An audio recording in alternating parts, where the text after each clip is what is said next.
Hello again, and welcome to another episode of my Edessa Let's Play. So in the previous episode we managed to assemble the beginnings of an exploratory vessel. So we have a science lab and we have a scientist aboard and we also have a pilot. And because we managed to design our lifter stage so well, it's actually ended up part of the exploratory vessel. Originally, it was going to be a space station, but yeah, now it's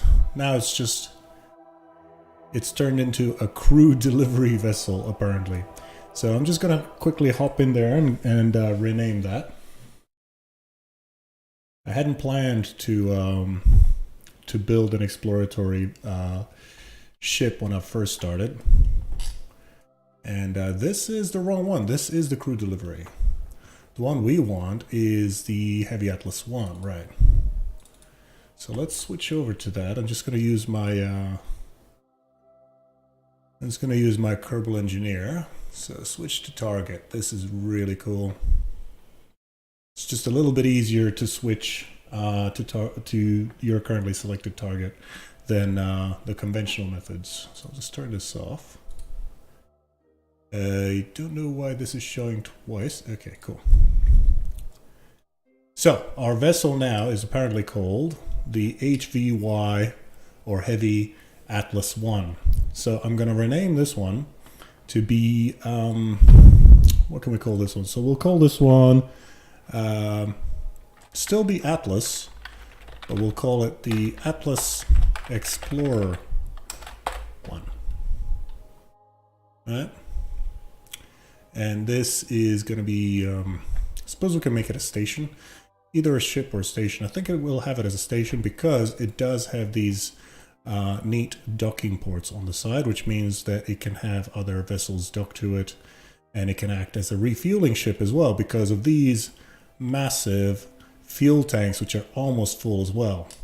So it seems that through a series of happy accidents, we have actually accidentally assembled an interstellar exploration vehicle. So the way that I can see this working right now is we can get into orbit of any moon, either Moon or Minmus, and we can get into orbit of that, and then we can send another vessel that is a lander, and it will land on the surface and then bring back all the science, and then that science will then get transferred into the science lab, and that will give us heaps and heaps of science points over time. So, what do we do next? I suppose we'll now plot a course for Moon, and we'll just get into orbit there. I think that might be the best thing to do. Let me just see where is all our science going. It's usually, because of the mod that I'm using called For Science, it automatically transfers all science data on a vessel to some kind of a chosen module, which is usually something that can hold science, obviously, but it's something that it thinks is like the main controller of the craft. And you can usually find out what that is by right-clicking on it, and it should have a bunch of science in it. I don't think that's it. Is it this one?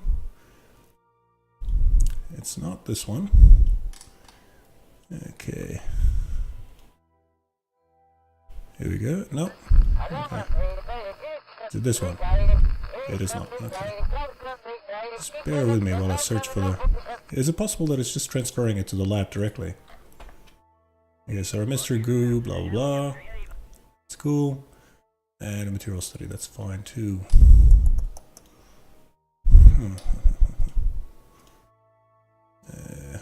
Okay, never mind. Once we actually gather up some more data, then I'll find out where on earth that has gone. So at the moment, we are not in the sunlight at the moment. So if I immediately start researching, that will immediately just drain all our batteries. So what I might do is I might get out from under the shadow of Kerbin and plot a course for Moon over there and see if we can gather up some science that we can start processing.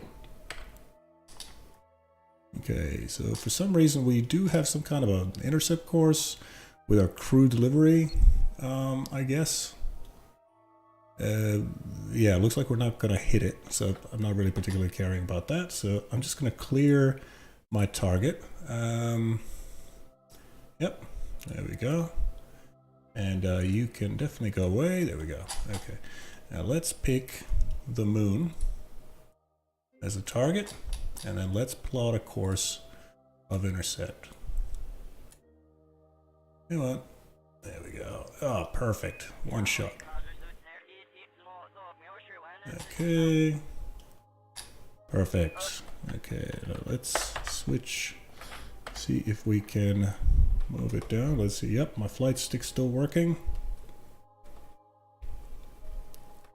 It's going to be nice and slow because we have a whole lot of fuel on board, and we have a massive mainsail engine in the back, which is just amazing. This was part of the center core. If you watched a previous episode, we did an asparagus staging, and this is still part of the original stage that took us into orbit. And we still have 4.4 thousand meters per second of delta V remaining, which is just unheard of, or at least it's unheard of in most of the games that I've played thus far. I've just recently started to work with looking at thrust to weight ratios and just trying to get as much fuel as we possibly can, so the thrust to weight ratio is nice and close to 1, but it's, you know, it's something like 1.3 or something, which works out for a very slow ascent, but it means that we are carrying a whole lot more fuel than when we have a TWR of, say, 2 or something like that. So a bit slow to take off, but we end up with a whole lot more delta V once we are in orbit. And of course, asparagus staging, the more stages you can put in your asparagus, the more of a multiplier you'll get in terms of delta V. Okay, so that is now aligned correctly. Now we're just going to wait 37 minutes for that maneuver node.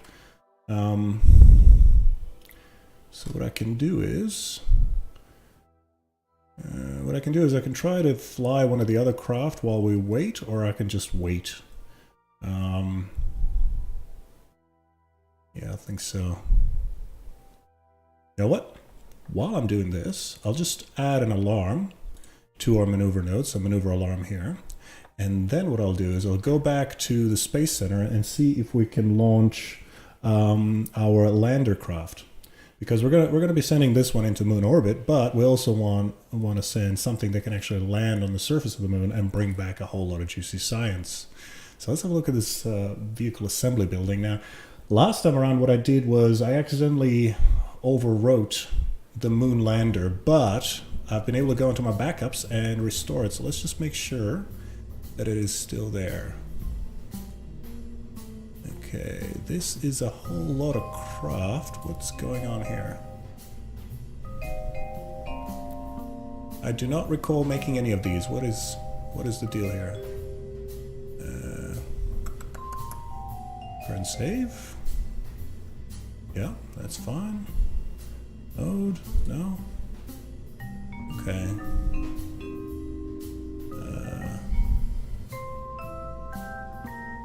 Okay, these are definitely mine, but I don't recall making these. I mean, what on earth is a Dynawing?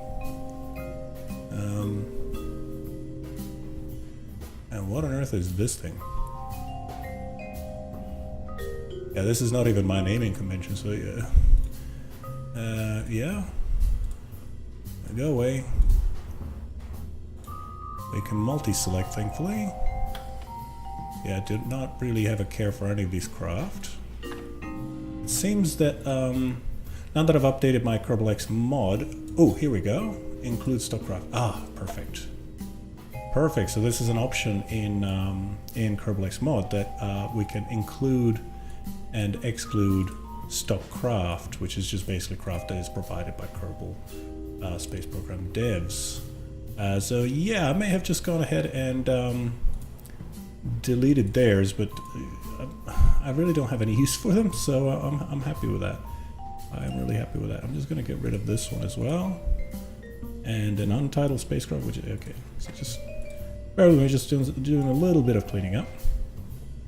Okay, this looks like this is all of ours. This is good stuff. Okay, so our crew delivery, which is what we just used to deliver our crew, which is apparently different to this one. Alright, so it has this one set as the autosave ship. Ah, that's nice. So it actually still shows what the name of it is, even though its actual name that it's stored for us is the autosaved ship. Okay, so our Lunar Explorer, if we load this one, yes, this is it. I'm so happy that I was able to recover it, even though its thumbnail didn't quite look right. This is the lunar lander with 9,200 delta V, so it is perfect for landing on either moon. And hopefully once we get a decent comm network in Kerbal system, it will be able to go to other planets as well. Okay, this is good. Now, we need a way for it to dock. We need a way for it to dock to the mothership, if you will. What I can do is I can kind of put a big fat docking port on its side, but I'm not really sure if that's going to hurt its performance. What I might do is I'll just put a simple docking port junior on its side. There we go, and that takes away 40. So it goes from 9245 meters per second down to 9207. So it costs about 35. Oh, that's all right. 38 meters per second just to add this docking port on. It weighs 20 kilograms. I mean, that's, you know, that's the best we can hope for, I suppose. Yeah, so we'll have these for science, which is always good. We'll have a control node in there, which is really cool too. And of course this thing can then dock onto the craft and deliver crew back home and swap crew in and out onto the station. Okay, that's good. Now, do we have any kind of maneuvering jets yet? Does not look like it. We have no maneuvering jets whatsoever. So I'll save this, quit that. Let's see if we have any science to spend on maneuvering jets. Because really, without maneuvering jets, really, we may as well not bother. Here we go. So this is going to cost 90 science. 90 science, which you really don't have. Okay, we have 24.7. Okay, fine then. We'll leave the facility and yeah, do we launch this thing? Because if we launch this thing, we're going to have a hell of a time trying to dock again. And yeah, I'm not really a big fan of attempting that again.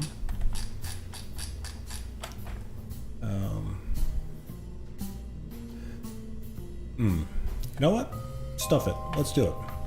So we'll save this one and we'll be on our way.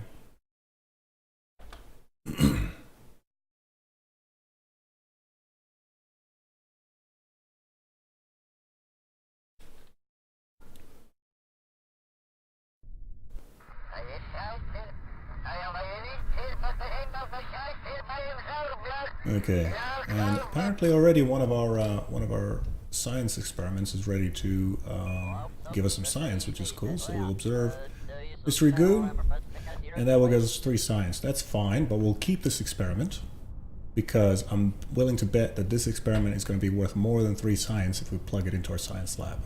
That's what's cool about the science lab, is that it acts like a multiplier, as I'm sure I've said a few enough times now.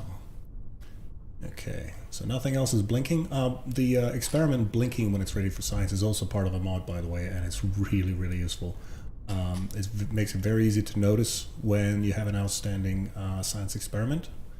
So let's see if we can do a crew report here. No science there, but we will keep this one. You never know when it might be worth something on board the station, and we'll EVA as well.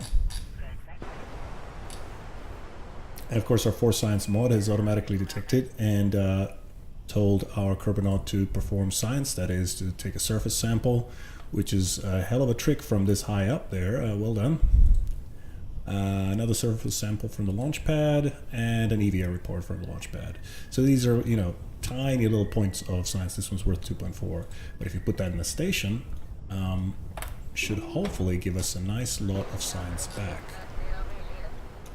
Okay, so I'm going to engage SAS, and I'm just going to try my flight stick, make sure that's working through full range of motion, And it is good. Okay. So we'll launch in 3, 2, 1. As I was saying before, you get a nice and slow liftoff, just over 1 G, where you get a whole lot of fuel to take with you, which gives you a whole lot of longevity once you get there. So now I'm just going to start to bank towards east, or 90 degrees.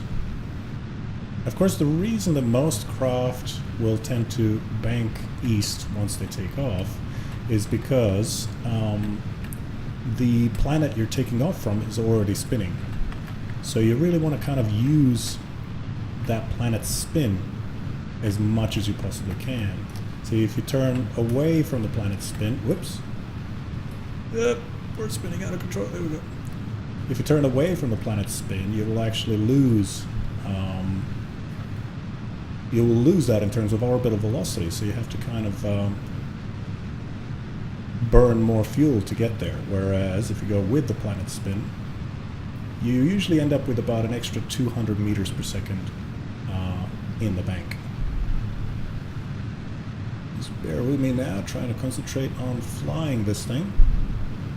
I seem to have forgotten how to fly all of a sudden, but we're getting there. Whoop, it's very, very sensitive. Wow. Come on.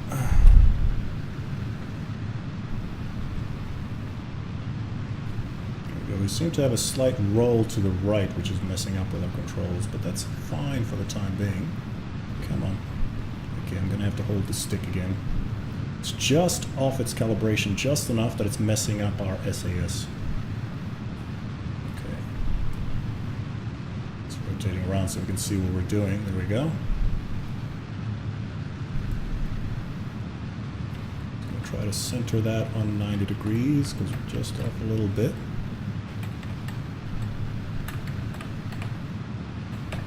Just using the keyboard for these fine controls. Okay, asparagus away. There we go.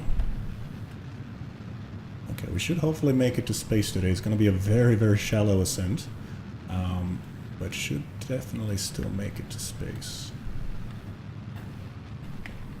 Whoop, no, too far. So we're on 91 degrees on the nose at the moment, and we have an elevation of 25 degrees. That should be enough. At 35 kilometers altitude and rising, our apoapsis has hit 50, so we're going to try to turn towards prograde at this stage. Once your apoapsis hits about 50, you're looking pretty good. And I'm just going to lower our pitch to about 13 degrees and just keep going sideways. Remember from my earlier episodes of talk, basically every bit of fuel that you can burn going sideways, you get to keep. That is yours to keep, whereas every bit of vertical direction that you burn on fuel, the planet will take it back. It's like borrowing it from the bank. In fact, arguably the most efficient thing you could possibly do when you first take off is immediately go horizontal. Unfortunately, there's the atmosphere.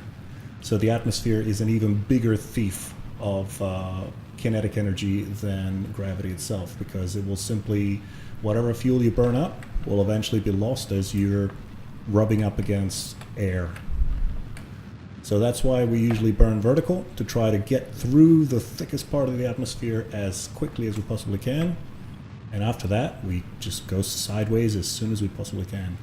This has been a very shallow ascent, but it has been a very efficient ascent. Okay, our apoapsis is hitting 100 kilometers, and we're at 62 kilometers altitude. We have done really, really well. So by pure accident and battling the controls, we've managed a really shallow ascent, and our periapsis is negative 91 kilometers. This is pretty good. If it's higher than negative 100 kilometers, you know you're in good stead, and you won't really need a great deal of fuel to burn to actually circularize once you hit your apoapsis. In the previous episode, you saw we went really, really steep, and so we ended up nearly falling back and hitting the atmosphere. And it was a sort of a frantic brown pants moment, trying to circularize there and trying to sort of burn sideways so we didn't end up striking the atmosphere again. It was very tense. Anyway, I'm gonna stop talking about that other episode that you can, I'm sure you can quite happy to go and watch it yourself. Just gonna add a maneuver node just to measure how much we're gonna need to circularize. So if I push that apoapsis to about 100 kilometers, there we go.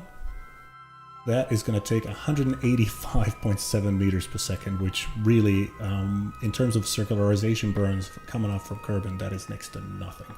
That is really, really cool stuff. Okay, so I'll turn that off. And now we will just fast forward to our apoapsis, which is going to happen in 3 minutes. So we'll just turn to prograde and accelerate time just a little bit so we can get there. And of course, this is our craft right here in the middle of the screen called the Lunar Explorer 1. Okay, so we're approaching apoapsis. We're about 30 seconds out. And at this point, it's just a standard circularization burn. Turn towards prograde and burn until your periapsis matches your apoapsis. And of course, if you don't have Kerbal Engineer installed, you don't get to see these figures, so you can always just look into the map. And there's your apoapsis, and your periapsis is currently inside the planet, so it's not visible. And we'll ignite the engine again. And for our circularization burn. Circularization burn. I struggle with that pronunciation, circularization. And there's our periapsis, it's come out of the planet. And that is circular enough. So periapsis is now 98.781 meters, no, sorry, 98,000 sorry, 98 kilometers and 105 kilometers at our apoapsis. That is definitely good enough. Now, let's plot a course for the moon. Of course, our, not our crew delivery, the, Atlas Explorer 1 also has a maneuver node, and we have an alarm set for it. This is what I mean by the Kerbal Alarm Clock being really, really useful. If you want to have multiple missions happening at the same time, and you've got maneuver nodes planned for each one of them and so on, one of these things is absolutely amazing. You will never, I mean, if you do all of your alarms correctly, you will never find yourself time warping through maneuver nodes and, you know, losing craft because they've crashed into a planet or whatever. Anyway, so I'll add a maneuver node here. I'll push that out. Oh, there we go. First hit. What have we done here? Let me just focus on the moon. Looks like we're going to hit the moon smack on. So let me just modify this a little bit. There we go. And let's change the way these things are visible. We don't have a trajectories window? No? Okay. No, we don't need that. Okay, looks like we have not unlocked the maneuver node planner for MakeJib yet, which is fine. We'll just focus on the moon instead and look at that. So it looks like we're going to come along at the opposite direction. So let's see if we can move that so it's... There we go. Let's go. Come on. Ah, right. Okay. Let me try that again. What's happened at that point is I dragged the maneuver node until it was in front of our craft, and then it detected that it was suddenly behind our craft, and so then it said, well, you can't really edit this maneuver node anymore, you've already missed your point of burn. So, too bad. Let's, there we go. That's more like it. And how's our moon looking? Can I change the way this thing looks at all? Really would like to just, you know, for it to show me what it's going to look like once it hits the moon. But without that maneuver node editor, it doesn't look like there's a way to do that. There's a delta V input, which is, I mean, this is really useful. You can fine tune your prograde, retrograde, normal and radial burns, which is really, really useful. And the maneuver node snap, which is you can snap to the next orbit, the periapsis, apoapsis, the ascending, descending node, and the relative ascending and descending nodes. So this is really, really useful stuff, but none of it is useful at the moment. Okay. There is a way to change, basically, notice how you can see our periapsis over there. I would like to see our periapsis here, like next to the moon itself. Anyway, I'm going to stop fumbling away and see if I can move this thing around.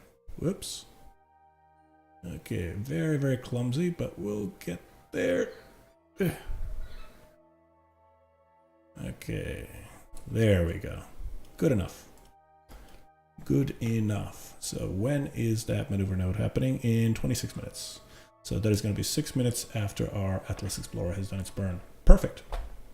So we will add that alarm. There we go. And now we can switch to this craft. Can we switch to it from here?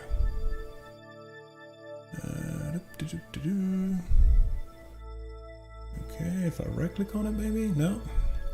I would like to just directly switch to this craft, like immediately. Is there a way that I can do that? Looks like not, but maybe. Oh, maybe it's this one.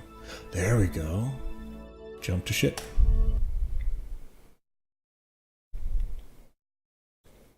I love the Kerbal Alarm Clock. It just makes, you know, having a late game or even medium game just really, really worthwhile, you know. So it looks like we've drifted a little bit from our maneuver node, so he's going to center that again.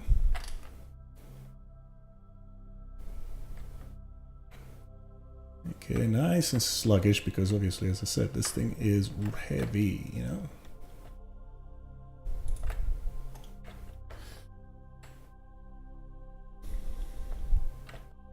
Come on, nearly there.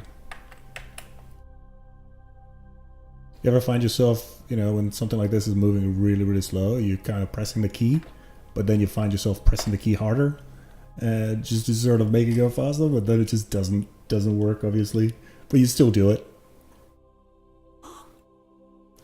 So you find yourself just kind of hammering your finger into the keyboard, hoping that it'll make it somehow go faster, but it never does.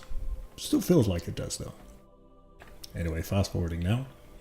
Now we can fast forward as fast as we like, because the Kerbal Alarm Clock should, I say should, the Kerbal Alarm Clock should stop our fast forwarding as soon as it hits that alarm. And notice I haven't touched the keyboard.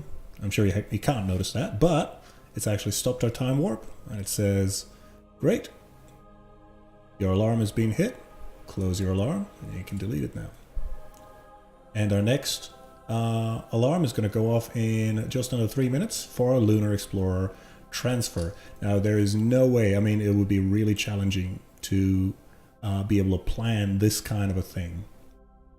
Two craft burning, you know, 3 minutes apart, all going towards the moon. And then, of course, you'd then have to have an intercept maneuver node and then a circularization node and so on. It would be really, really tricky not to forget to switch to the right craft and, you know, perform your maneuver. But anyway, I'm going to stop crowing on about that now, and we're going to fast forward to our maneuver node itself. So we have another minute before we burn. Okay, now at this point, I might just start burning a little bit early, because we do have about 800 meters per second to burn. Okay, and we'll turn to prograde, just to make it a little bit easier. Okay, and now as we approach 0, node to burn, fire up to full throttle. There we go. Now let's watch our apoapsis as it rises. And of course I switch to the moon, so that once we do the moon intercept, we can see it relative to the moon. Okay, burning away. Our second alarm is about to go off in about 6 seconds, which is fine.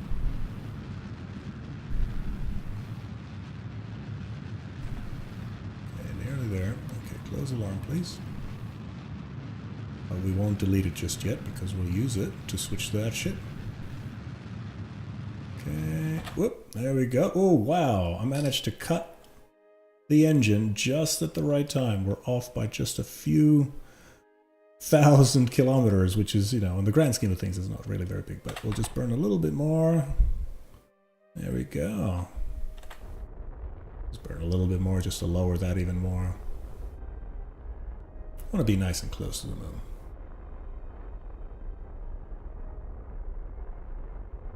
There we go. 250 kilometers above the moon should do us. So we'll add a, we'll kill this first, and then we'll add a maneuver node to Periapsis, and we'll circularize. There we go. Drop that thing down to 250. There we go. Perfect. We'll add another alarm for that maneuver, which is going to happen in just under 6 hours.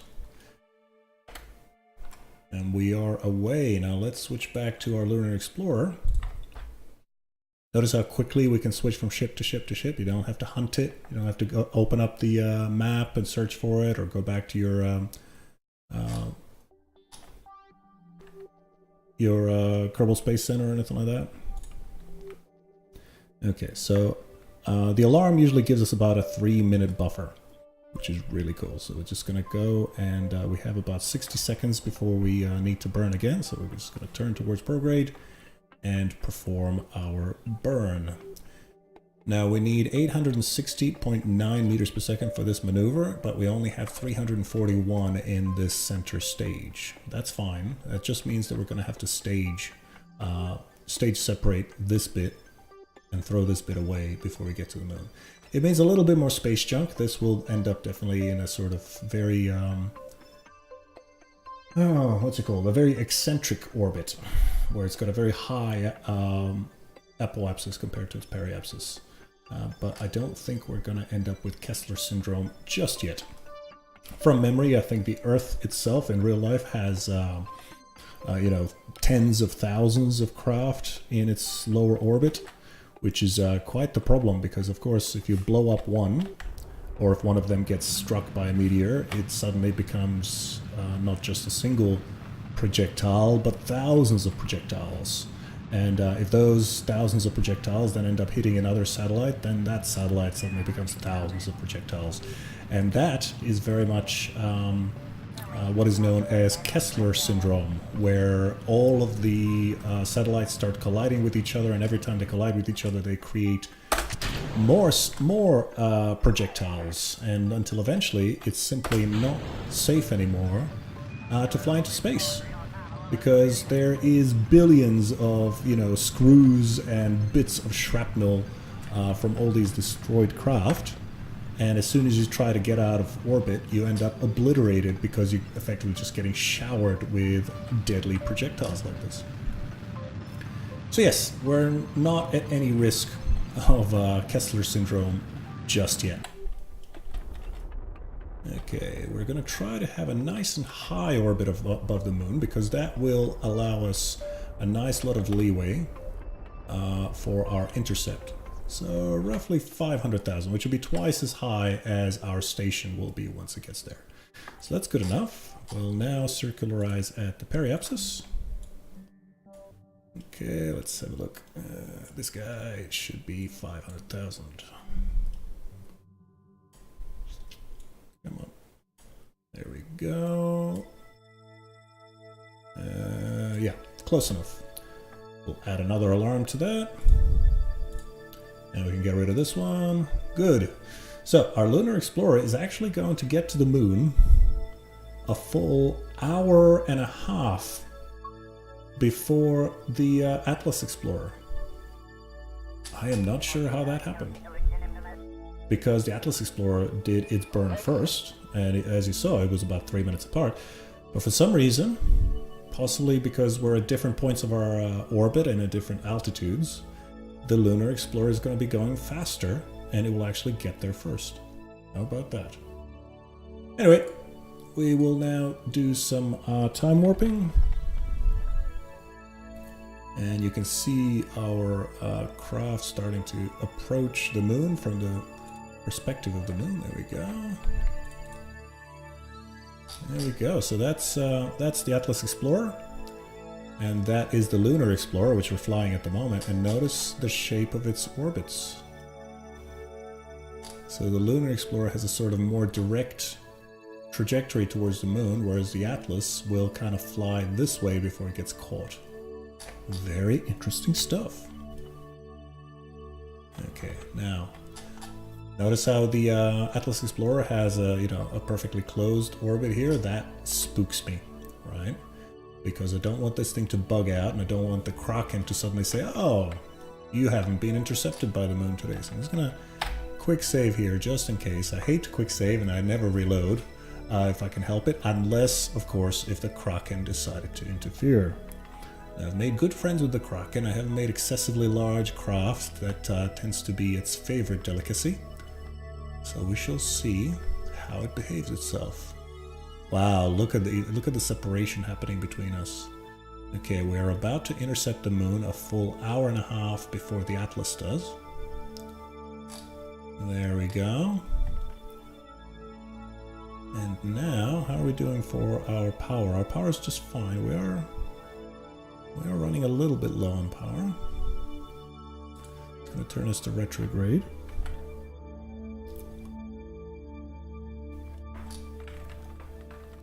Just got to make sure that those panels, I mean, we only have the 2 panels in the nose. We want to make sure they are facing the sun. I have actually had to get out and push on these missions at one point. What happens is your craft has run out of power while you're, time warping or whatever, and suddenly you have no control left, but you still have your pilot. And so you have him do an EVA, and he uses his RCS suit to push on one end of the vessel until one of the solar panels is facing the sun, which is, you've quite literally, you get out and push. It is brilliant, and I love it that works. Anyway, so let us fast forward to our maneuver node. So there we have our Explorer. It still hasn't been captured by the moon. I should call it the Atlas and the Lunar, because they're both Explorers. And they're both Explorers version 1, apparently. Okay, just fast forwarding along. Good. So the gray orbit of Atlas has now turned into a gray flyby of the moon. Good. The Kraken has been kind. So we'll close that alarm. And we're facing retrograde. And our burn is in 3 minutes and 40 seconds. And from memory, we still have enough fuel. Yep, we need 318 meters per second to make the circular burn. And we have 1500 meters per second left in the tanks. Okay, so let's fast forward until that time to node burn drops to close to 0. I don't quite like it to be perfectly at 0. I like to sort of start up with a little bit of throttle and then ramp that up. So, whoops, and there we go. Burning to retrograde. Nice and steady until our periapsis matches our apoapsis. There we go. Generally, when your apoapsis starts to swing around, you know that you will get it about as circular as you can. And that's the case here, 501 kilometers, or 502 kilometers almost, and a periapsis of 499.9, or just about 500 kilometers. That is perfect. So now all we've got to do is circularize our Atlas. So I'll just delete this alarm here. So once our Atlas has been circularized, let's see if we can fast forward to it. It's going to happen in 1 hour and 30 minutes that we've got to burn the circularization burn. Okay, coming in. And notice we're still getting comms because we are obscured by the moon, but Atlas is bouncing the signal for us, which is really cool. Okay, let us jump to that ship. So let me just reset this thing to just... There we go. Okay, close that alarm. What's going on here? Okay, face towards the sun. There we go. Because we do not want this thing to run out of power while we're not looking at it, right? Okay. Perfect. Okay. Let's jump to ship.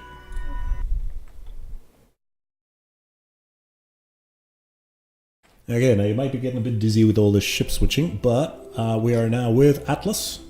And we're going to turn towards retrograde, and we're going to do our circularization burn. Now, once that has been complete, we will have two ships, the Atlas and the Lander, both in orbit of the moon. And then we will see if we can have the... what can we have? I suppose the Lunar Explorer will land on the moon, pick up a bunch of science, then go back up into orbit and dock with Atlas and deliver all the juicy science that it finds there. I think we will do that. Now our materials bay reckons it wants to do some science, so we will do perform science.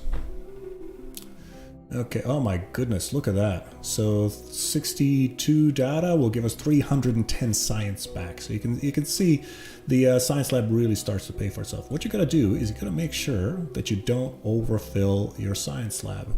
It only has enough room for 750 science, so you gotta keep track of that while you're feeding it data. So if I give it that, this should then rise. There was apparently an error doing that. Okay. We will feed it this data, which is a temperature scan. That's cool. Couldn't analyze data as there was an error. What was the error? Do that, please. Another error. Okay. It's just errors. Nothing but errors. Okay. Not entirely sure what the errors were, but apparently all of the data is worthless. Okay, let's review this data. So this one again, so drop that in. Oh, that worked. Good, good, okay. Right, so this one's fine, we'll keep that. And we'll keep that. Basically, this is just spare bits of science that you can have. They're not really worth anything to the lab because the lab has already processed them. But if we take it home, we'll get 2.3 science. I mean, every little bit helps. So what we'll do is, on the way home, the Lunar Explorer, when it's going to go home, will put all of these experiments that are useless to us, and they will take it home for tiny bits of extra science. So we'll keep that. This one is 38 bits of data. We'll have that. We're up to 178 bits of data. This one is 15 bits of data, and it's worth 75 science. We will definitely have that. Crew report, this will give us 60 science for 12 units of data. Yep. Okay, atmospheric pressure scan, 150 science. Temperature scan, 100 science. Another crew report, 60 science. Ooh, the lab already has this data, fine. Mystery goo observation, 125 science. There we go. So let's review this data. So there's nothing, we don't need anything from this one. This will give us nothing no matter what we do, so get rid of that. Keep that, and that. Get rid of that, get rid of that, that. Okay, so we now have 11 bits of data. That's useless. Keep, get rid of it, get rid of it, get rid of it. Okay, more data. Okay. Alright, and last 3 bits. Okay, so now we have 2 bits of data that are worth 2.3 science and 15.4 science. We'll take those home for those bonuses. And of course, the lab is really useful because you don't have to get out to clean your experiments, such as your mystery goo and your materials bay. You just do it from inside by right-clicking on the lab itself. You can also level up your crew, which is cool. Let's see if there's any... Oh, goody! Bill Kerman's experience has reached level 1. Usually you have to fly your Kerbals all the way back home before they are gonna take advantage of their XP and level up. But if you have a science lab, you can level up your crew right there in space.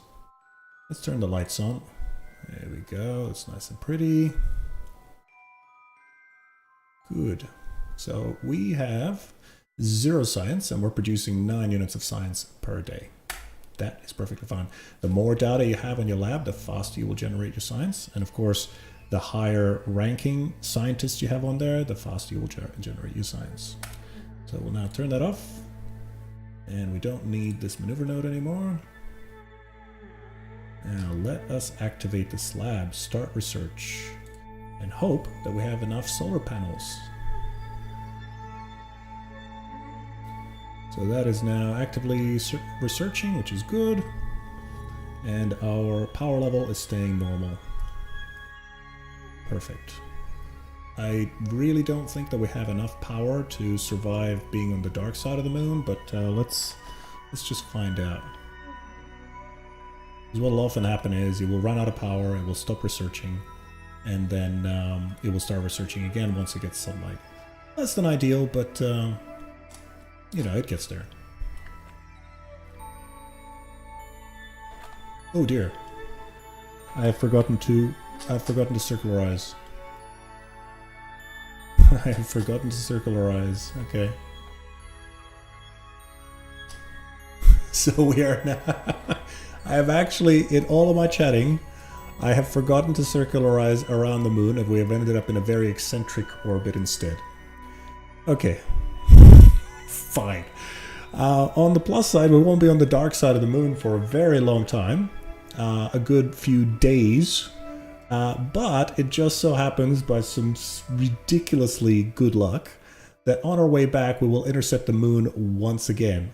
So let's have a look at where that's going to be. Okay, it's going to be in the opposite direction of rotation, which is fine. If we want to intercept the Explorer, we'll just, you know, once we take off from the moon, once the Lunar Explorer takes off from the moon, it'll just have to go in the opposite direction of travel. That's fine. This is, you know, a happy accident. Okay, I'm just going to add another maneuver node here and do a circularization.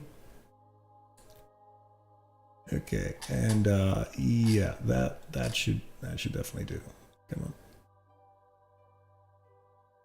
That is ridiculous that I just thought we were home and hosed, you know? On the plus side, it really isn't going to take a whole lot to circularize that time around, which is cool. I guess. Because, yeah, what's this, 1.6? Let's just see if I can drop that to, yeah, about the same. Yeah, it's going to take 80 meters per second. That's fine. I mean, that gives the Lunar Explorer some time to land, you know, gather up some science, plant some flags, and then come back. And let me just add that alarm. And that's going to be 6 days before before Atlas returns to lunar orbit. And hopefully this time around we will remember to actually circularize. Oh goodness. Okay, now let us switch over to the Lunar Explorer and let's perform a landing to gather up that science.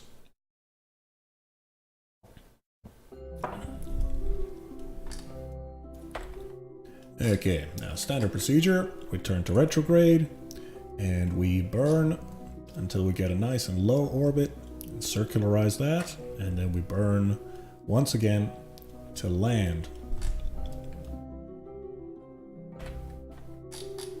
We still have this second stage core, which is great. I mean, that's going to be a whole lot of fuel that we don't need to spend in our final stage. But it is going to be crucial that we jettison it before we actually hit the ground, otherwise we're going to topple. So who do we have on us? We have a pilot, we have Jeb. Good, we have Jeb piloting this thing. And he has a single star from an orbit around Kerbin, an orbit around the moon. Hopefully once we land on the moon, he will get that second star. Okay, let's start focusing now. Engage brain and retrograde burn. Get that periapsis nice and low. I'm just burning nice and low throttle. I get a good bit of control. Drop that periapsis to about 30 kilometers, maybe 25. Just whatever looks good, you know, so you don't want to crash into the mountains. But you don't want to be too high, because the lower you can go, the less energy you will need to bleed off during descent. Okay, that's good enough. Let's fast forward to our periapsis.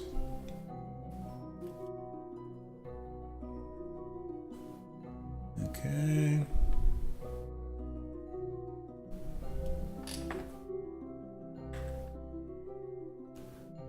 Now let me just deploy my antenna.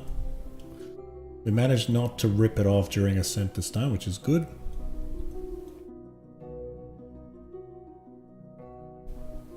Okay, we have good connection, good signal strength. We are bouncing off the Atlas, so the Atlas is acting like a relay for us, which is excellent. So, Jeb, you can go EVA. Will we collect any science? No, this has already been done. Okay, reset that.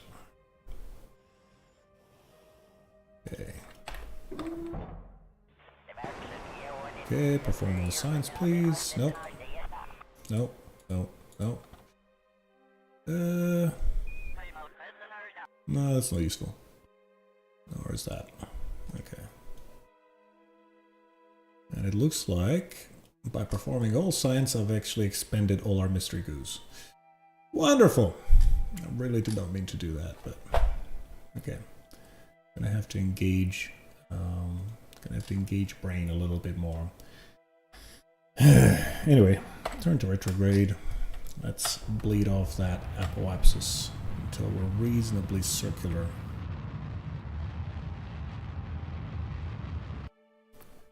Okay, that's good enough. And that gives us a nice and low periapsis of about 10 kilometers. We will warp to that.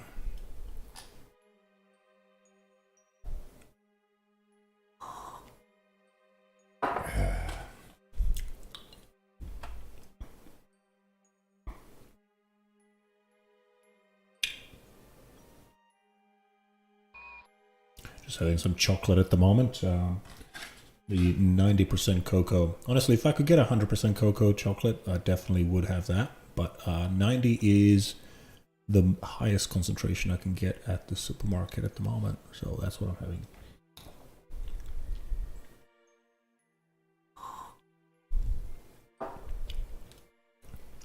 Okay, almost at that periapsis.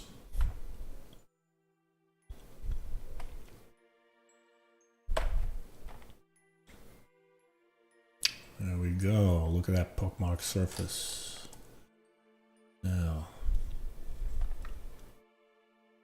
Okay, let's burn.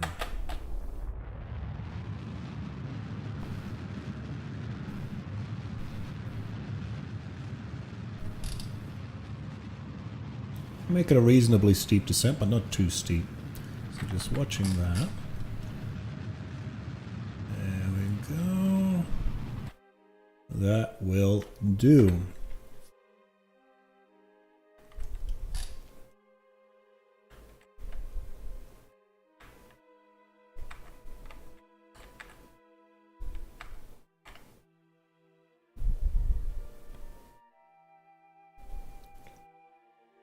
Now, of course, this estimated burn and impact measurements, those are also for mods. They're really, really useful. You can get by without them. They're just more handy, you know.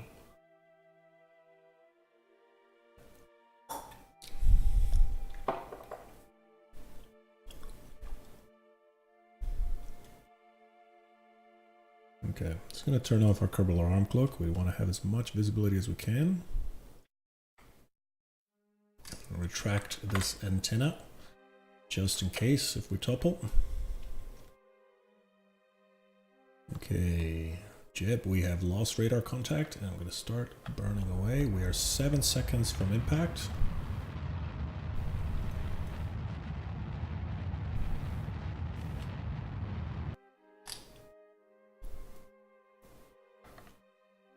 Go. Let's see if I can bleed off as much horizontal velocity as I can.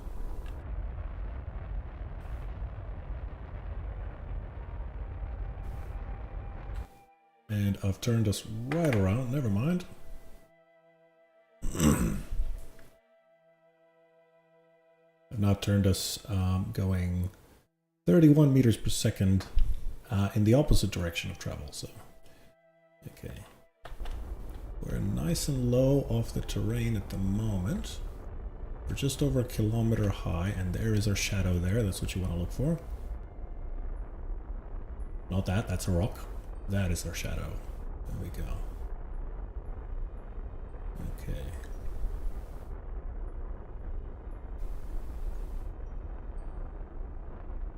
Okay, our vertical speed is just...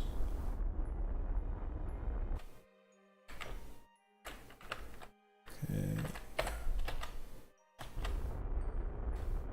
Vertical speed is about 2 meters per second. So our horizontal speed is just 2 meters per second. Our vertical speed is -7. So we want to get nice and close to the ground. Then jettison this stage. Remember to kill our engine this time. Okay, there's a shadow. We're 100 meters up.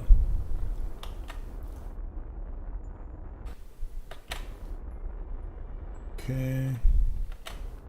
90 meters up.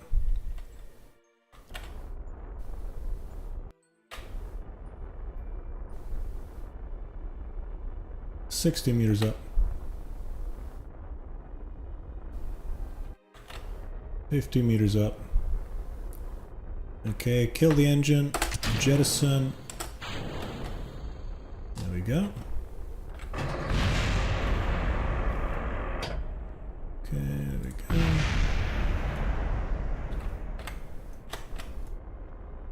And we're on the ground. Don't you dare topple on me, come on. There we go. Oh my goodness. They have made the gear, I think it was 131, the last version of Kerbal Space Program that I played, where the gear was really, really stiff and useful. What they made it was, they made it excessively stiff for 141, and they had, you know, people's crafts were bouncing and flying up and destroying themselves. The Kraken was having a field day. And then what happened was they made them a bit more spongy for 1.4.3. So this is now what we have. We pretty much have these gear. I mean, they're technically they're the first entry level gear, so they're not really supposed to take the weight of all of this on top. So I am asking a bit, but yeah, they're definitely a toppling hazard. Okay, let me see if I can right us a little bit using our reaction wheels only. Come on. There we go. Yes, no, maybe.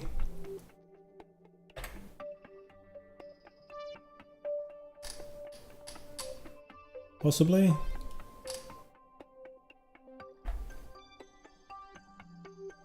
Come on, I don't want you to topple as soon as I'm out. I want Jeb to be able to get out and plant a flag because that gives him quite a bit of XP, but I don't want the craft to topple as soon as he leaves the door. You can see this this leg is still off the ground. I'm not really happy with that. So so auto strut is already locked. I can't really change its springiness from here. Maybe I can rotate it so that it stops toppling towards that side. Maybe. There we go. That's a bit better. Because it is a downhill. It's a downhill that way. So if I rotate it around so the two legs are working rather than just all of the weight being on one. There we go, that's much more like it. It's looking at the shadows there. So now if I momentarily turn off SAS, will it fall? It doesn't. Good, good, excellent. We'll quick save that just in case of Kraken. Okay, Jeb, you're up.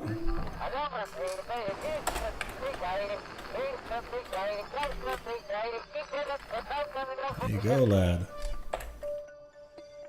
Hey, he's a happy one.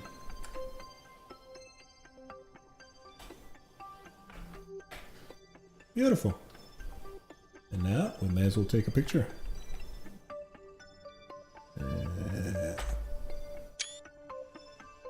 There you go, Jed. Okay, now plant a flag for me, please. Perform all science. Nope.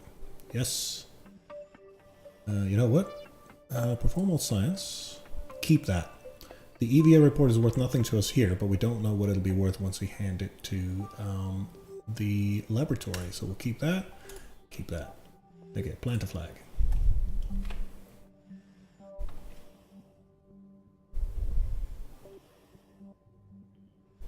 Okay, Jeb's landing.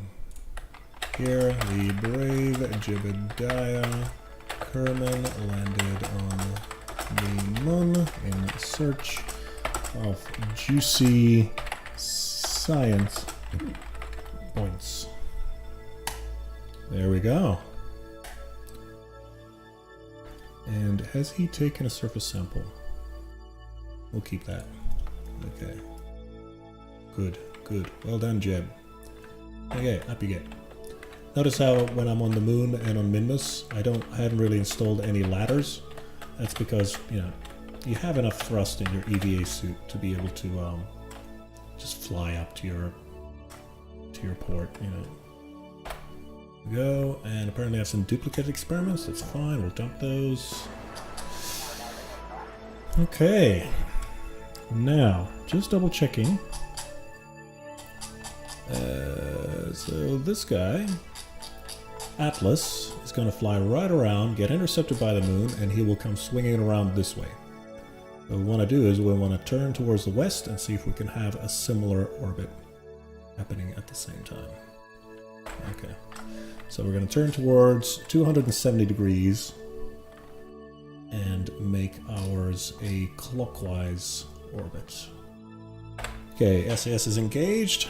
Jeb, are you ready? I think I'm ready. And 3, 2, 1. We are up.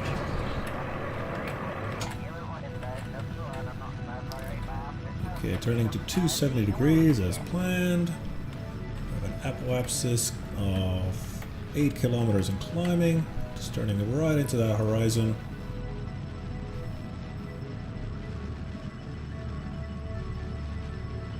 (2,600 meters per second delta V).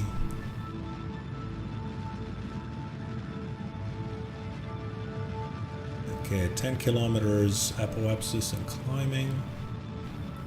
Remember to turn towards that horizon as fast as you can, because gravity is a thief. Okay, 40 kilometers, 50, 60, 70, 90 kilometers apoapsis. There we go. And we will then circularize once we hit that apoapsis.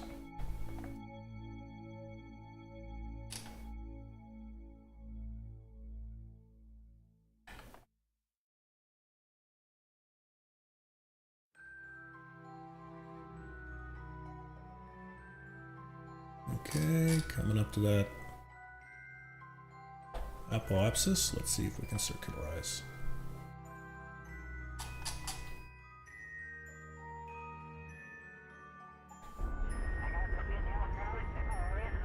There's that periapsis. Let's see if we can get it to be around 90 kilometers. And there it goes, swinging around. There we go, 92 kilometers, 89.8. That is plenty. Okay, Jeb, let's see if we can get into the sunlight and make sure those panels are pointed at the sun.